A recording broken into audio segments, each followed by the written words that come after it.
Audio numéro 4, première partie.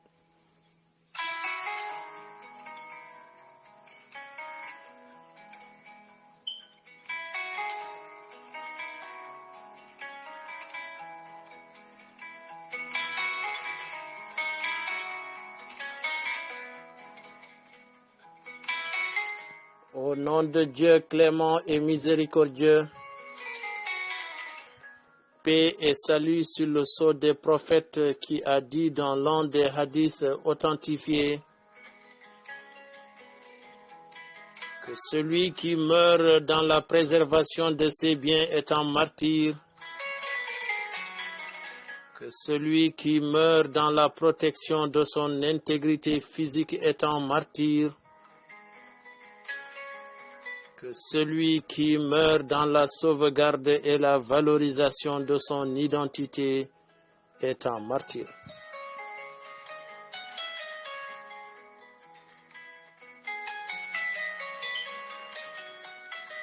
Mes chers auditeurs, nous voilà revenus avec la grâce de Dieu pour poursuivre avec vous la lecture du livre Témoignage de notre frère l'ex-officier Si Mohamedou, intitulé L'enfer d'Inal, Mauritanie, l'horreur des camps.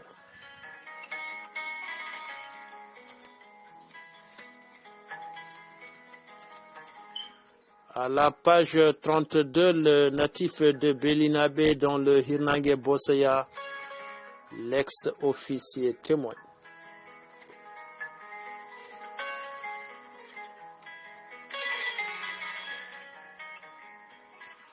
Le soir, je ne peux pas dormir.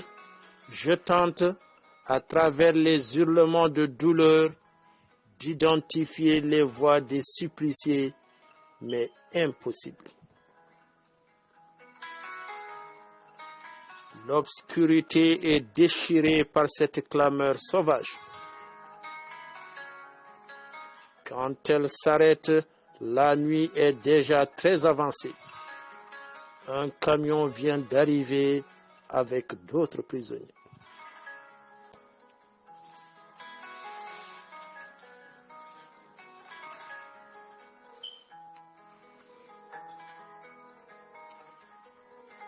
Tous les tortionnaires se ruent vers les nouveaux arrivants.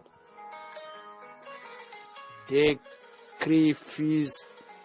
Peu après, ils viennent de découvrir l'enfer d'Inal.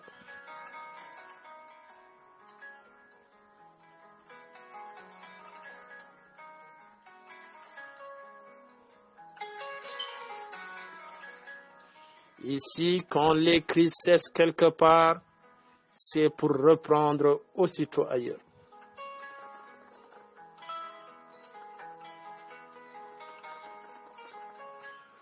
Un soldat entre à nouveau dans ma cellule qui en fait est tout simplement une ancienne chambre de sous-officier sans porte, donc à la portée de n'importe qui. Le soldat s'approche de moi et me dit: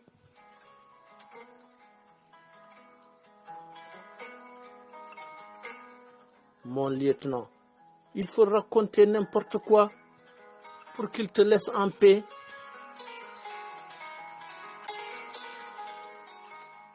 Je n'arrive toujours pas à savoir qui est ce soldat qui semble compatir à ma douleur.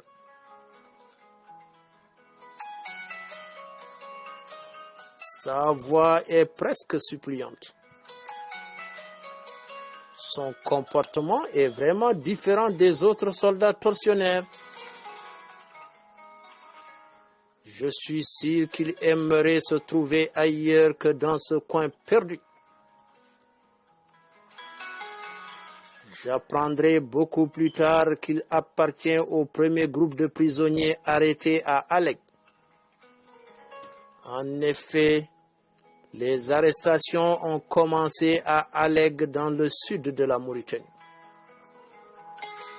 Nous ne saurons ce qui s'est passé à Alec qu'une fois sorti de ces géos.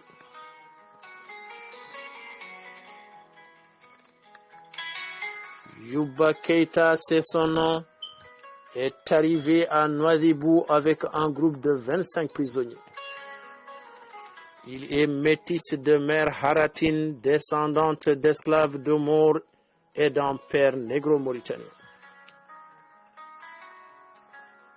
Après avoir été torturé comme nous, il change de statut de prisonnier, il passe de l'autre côté de la barrière. Les soldats ont réussi à lui faire nier sa partie négro-mauritanienne. Ils seront seulement 2 à survivre de ce groupe de 26 prisonniers avec lesquels ils étaient venus, Ahmed Salem et lui. Tous les deux sont des métis, d'un parent négro-mauritanien et d'un autre Haratine. Cela souligne assez clairement que la volonté d'épuration de la part des autorités de Nouakchott vise seulement les négro-mauritaniens, du moins pour le moment.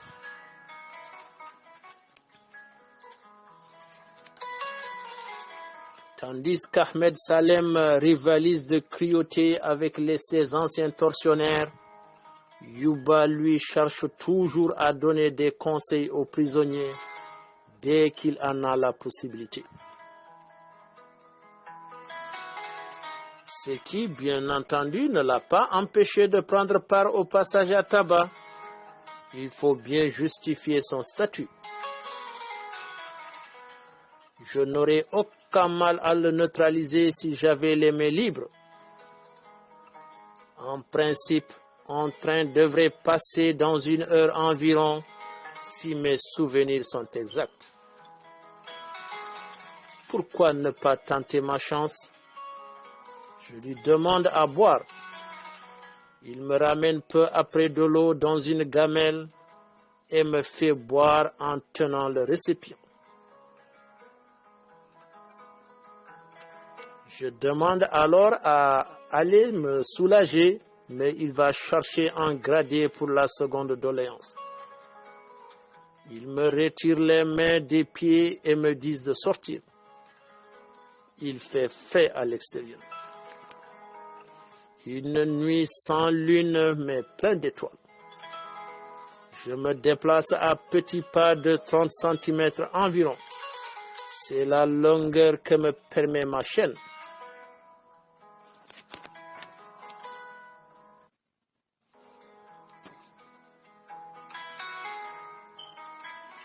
Je me risque à jeter un coup d'œil sur ma droite d'où me parviennent les plaintes.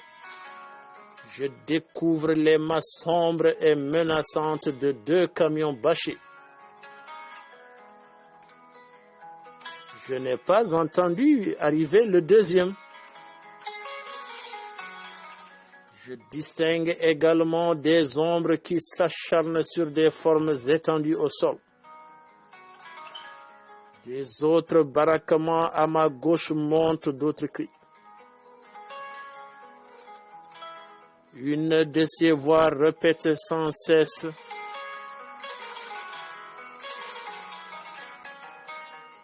La ilaha illallah. La ilaha illallah.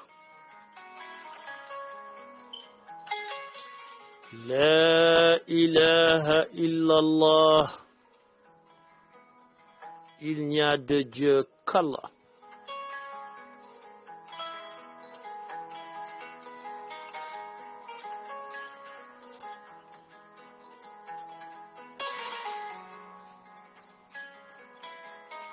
Cette formule semble attiser la colère de son tortionnaire. Elle est ponctuée de gémissements consécutifs aux coups que reçoit la victime. Le tortionnaire veut imposer le silence à sa victime. Celle-ci invoque l'aide divine.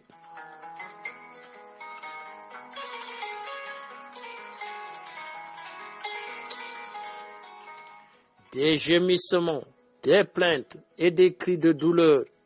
Il n'y a que cela cette nuit.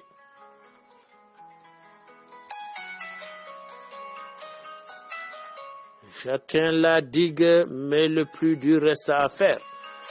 La gravir avec ma chaîne au pied. Mes accompagnateurs m'indiquent un petit passage large d'1 mètre à peu près. Ils restent à 2 mètres de moi avec une arme de calibre 7,62 mm, un FAL fusil d'assaut léger braqué sur moi. Au loin, je vois une lumière qui se déplace. J'entends le bruit caractéristique du train minéralier. Il en passe 4 fois par jour à Inal, 2 en direction de Zouairat d'où il charge le minerai de fer et 2 autres en direction de Noisibou où le minerai est embarqué dans des bateaux minéraliers. Dans 15 à 20 minutes, il sera à ma hauteur et s'arrêtera pour quelques minutes, voire 1 heure. Je me surprends à rêver. Je me vois débarrasser de ma chaîne, courant très vite, m'approcher du train et monter avant même qu'il ne s'arrête. Je sauterai avant le prochain arrêt, à Timcheket, pour reprendre le chemin inverse. Ensuite, j'irai jusqu'à Noisibou, d'où je pourrai rejoindre la capitale. Mais tout cela est loin d'être réalisable. Le fusil pointé sur moi m'abattrait au premier geste suspect. Et d'ailleurs, mes gardiens me demandent à me dépêcher. Ils sont pressés de rejoindre les autres pour ne rien rater à la fête que constitue ce nouvel arrivage de prisonniers. Je me remets en route. Ils ont fini de débarquer les prisonniers et s'en vont tous maintenant en direction des hangars. Je découvre qu'il y a une sentinelle postée dans l'ombre au coin de ma cellule. Je ne l'avais pas remarqué de la journée. Ce doit être en poste de nuit. La sentinelle se dirige vers le chef de poste. Ce dernier promet de lui envoyer quelqu'un pour le remplacer.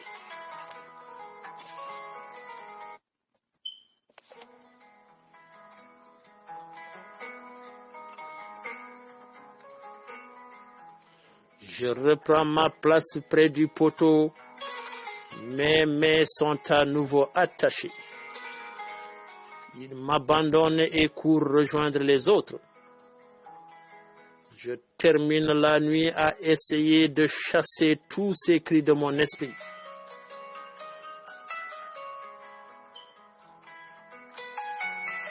Le matin, dès que la lumière se fait dans la pièce, le caporal Ouldemba, accompagné d'un nouveau soldat, arrive pour la séance d'étranglement.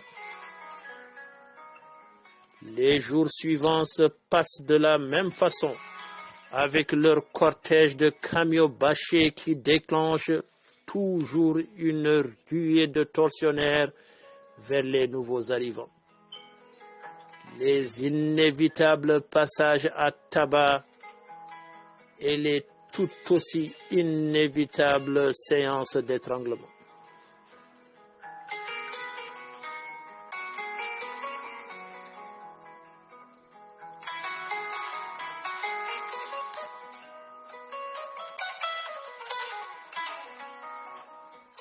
Fin de la première partie de l'audio numéro 4. Le prochain pour le suivant.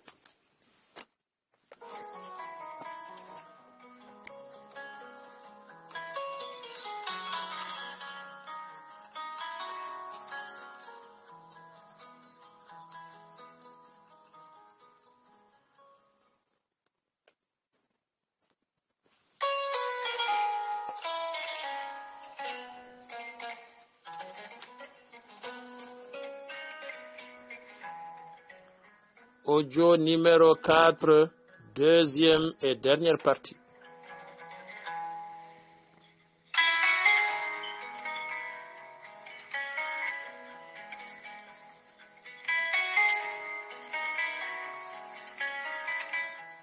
À la page 36, le rescapé de l'enfer d'Inal, Si Mohamedou témoigne.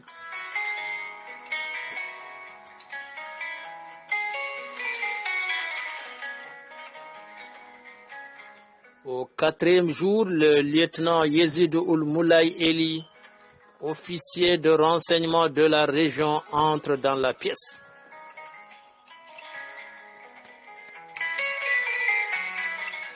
Cet officier d'une trentaine d'années environ à l'époque est surtout célèbre pour son penchant pour la bonne cuisine. Il doit peser au moins 120 kg pour une taille d'à peu près 1,65 m.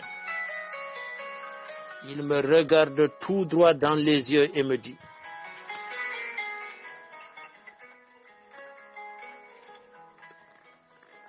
je crois que tu as eu le temps de réfléchir. Maintenant, je t'écoute. Raconte.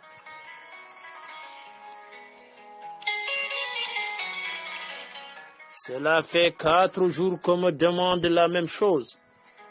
Je voudrais bien savoir ce qu'il faut raconter. J'aimerais tout simplement savoir ce qui se passe. Je ne sais absolument pas ce que l'on attend de moi.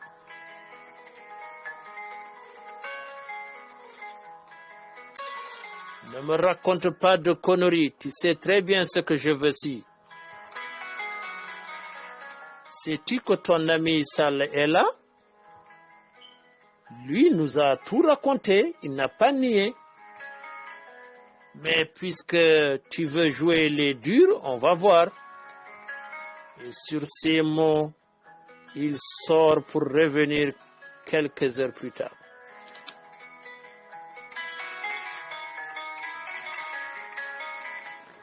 Tu sais, si moi j'ai tout mon temps, ce n'est pas ton cas. Tu finiras par tout me dire comme ton ami, alors autant le faire dès maintenant. Cela t'évitera des désagréments inutiles.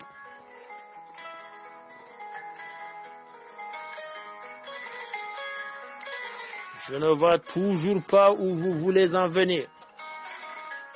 Que voulez-vous savoir exactement? Et si on commençait par le putsch de 1987? Je n'ai rien à dire sur ce sujet et vous le savez très bien. J'ai été entendu à Nouakchott. Je suis sûr que vous êtes bien renseigné sur les conclusions de cette convocation. Je sais que tu étais au courant du coup d'État de 87 et que tu n'as pas voulu le reconnaître. Tu as réussi à passer à travers les mailles du filet en 87. Il marque un temps d'arrêt pour me faire comprendre qu'il n'est pas aussi bête que les enquêteurs de l'état-major national de Nouakchott de l'époque.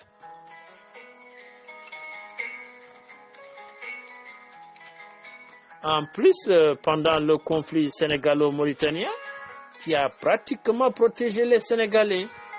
Tu leur parlais en Wolof pour que les Mauritaniens ne comprennent pas ce que tu disais.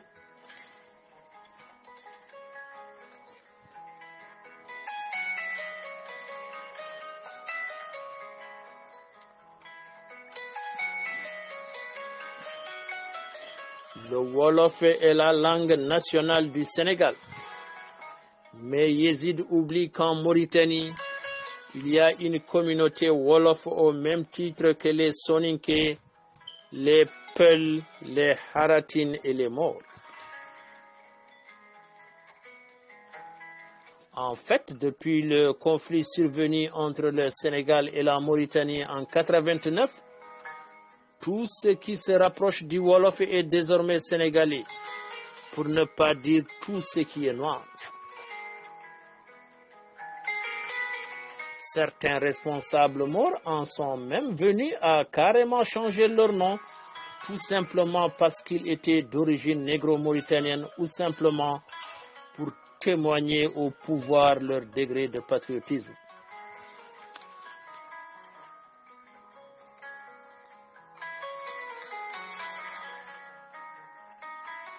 Écoute, lui dis-je en passant moi aussi au tutoiement.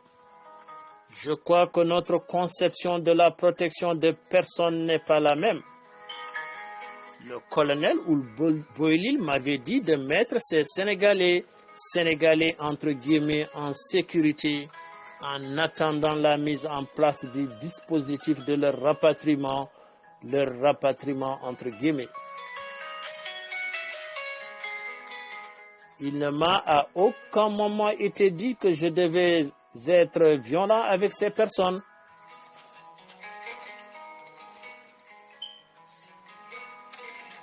En 1989, un incident banal opposant éleveurs mauritaniens et cultivateurs sénégalais avait donné au régime du colonel Oultaya l'occasion de régler une fois pour toutes la question des négro-mauritaniens. Avril 1989, je suis commandant de base de la Guaira. Nous sommes en plein mois de Ramadan. Je viens de finir ma journée de jeûne quand le colonel Oulboylil m'appelle au poste de transmission pour me dire que j'allais recevoir des personnes à mettre en sécurité.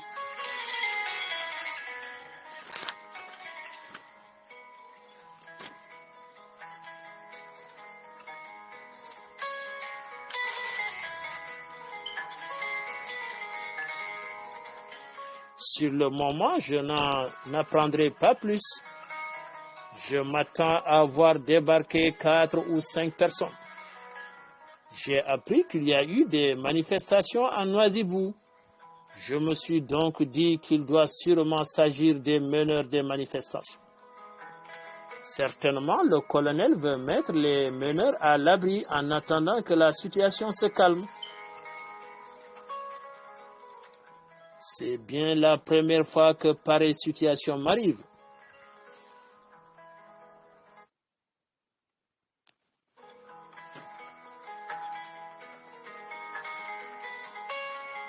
J'ordonne au chef de poste d'aménager une pièce pour recevoir 5 ou 6 personnes. Mais grande est ma surprise en voyant 2 camions entrer dans la base. L'adjudant Job Bokar Bayal descend du premier camion et vient vers moi. Il n'a pas son sourire habituel et semble vraiment embarrassé. En réponse à mes nombreuses questions, il m'explique qu'il se passe quelque chose d'horrible entre Mauritaniens et Sénégalais, ou plus exactement que les Sénégalais font l'objet de passages à tabac d'une brutalité si violente qu'il y a eu plusieurs morts. Ces violences sont systématiquement suivies de pillages de domiciles. Il me fait aussi comprendre que ces 2 camions ne représentent même pas le 10e des Sénégalais qui doivent être acheminés à la Guaira cette nuit même. Il doit repartir avec les camions. Il est attendu au commissariat de police de Nouadhibou où près de 1000 Sénégalais entre guillemets, ont été regroupés en attendant d'être acheminés sur la Guaira. Ceux qui descendent de ces camions sont très mal en point. Beaucoup d'entre eux présentent de graves blessures. Ils ont plus besoin d'aide que d'autre chose. Chacun d'eux a perdu quelque chose ou quelqu'un de proche.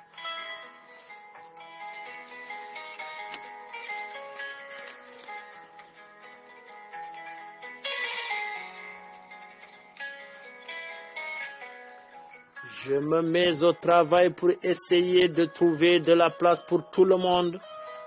Mais dès le lendemain, il ne m'était plus possible de les regrouper tous dans la base proprement dite.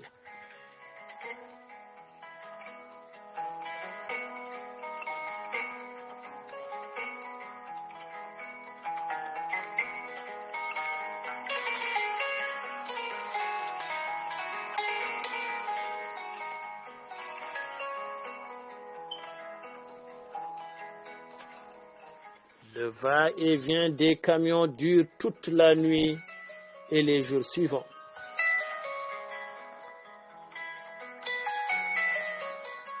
Au bout des 4 premiers jours, ils étaient plus de 5000 dans la localité.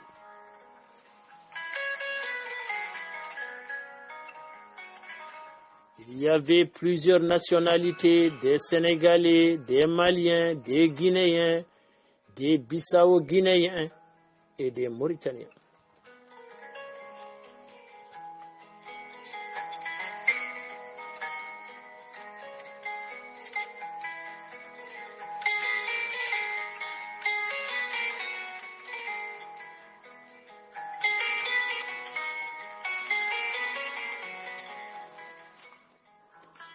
Pour les non-sénégalais, il n'y avait pas de problème à les renvoyer à Nouadhibou, ville après vérification de leur identité, ce qui n'est pas chose facile dans la mesure où à Nouadhibou, c'est l'effervescence.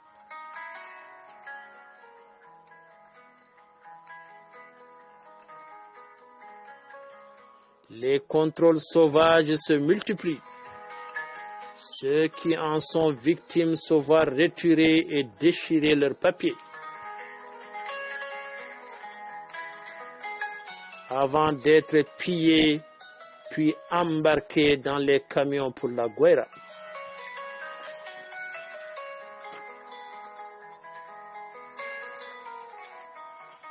Seuls ceux qui ont réussi à soustraire au contrôle une pièce d'identité ou un permis de conduire ont pu bénéficier de cette opportunité, si toutefois on peut appeler ça une opportunité.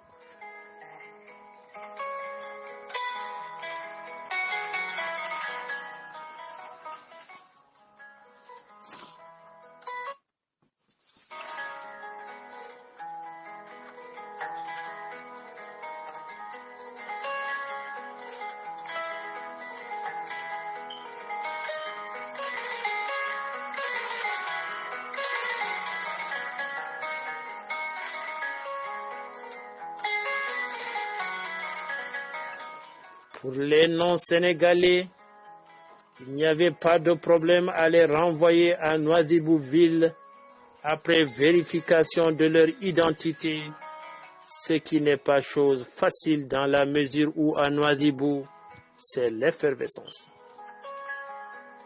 Les contrôles sauvages se multiplient. Ceux qui en sont victimes se voient retirer et déchirer leurs papiers avant d'être pillés puis embarqués dans les camions pour la Guaira. Seuls ceux qui ont réussi à soustraire au contrôle une pièce d'identité ou un permis de conduire ont pu bénéficier de cette opportunité, si toutefois on peut appeler ça une opportunité.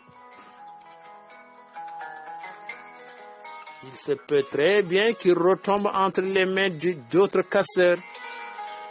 Ce qui est sûr par contre, c'est qu'ils ne trouveront pas de plus petits meubles à leur retour chez eux.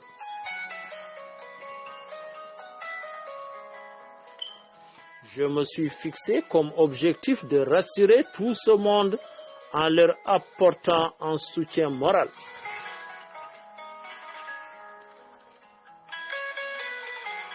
Je m'adressais à eux dans les langues dans lesquelles je pouvais mieux être compris, en l'occurrence le Wolof ou le Peul, en leur expliquant aussi que tant qu'ils seraient dans la base, je m'engagerai à assurer leur sécurité, ce que, bien entendu, je ne peux leur garantir que dans les limites de la localité placée sous mon autorité.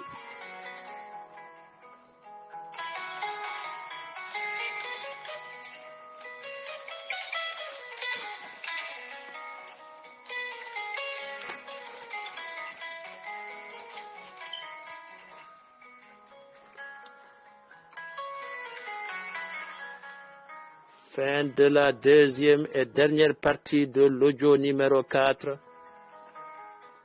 Page 39. L'enfer d'Inal, Mauritanie, l'horreur des camps, par Si Mohamed.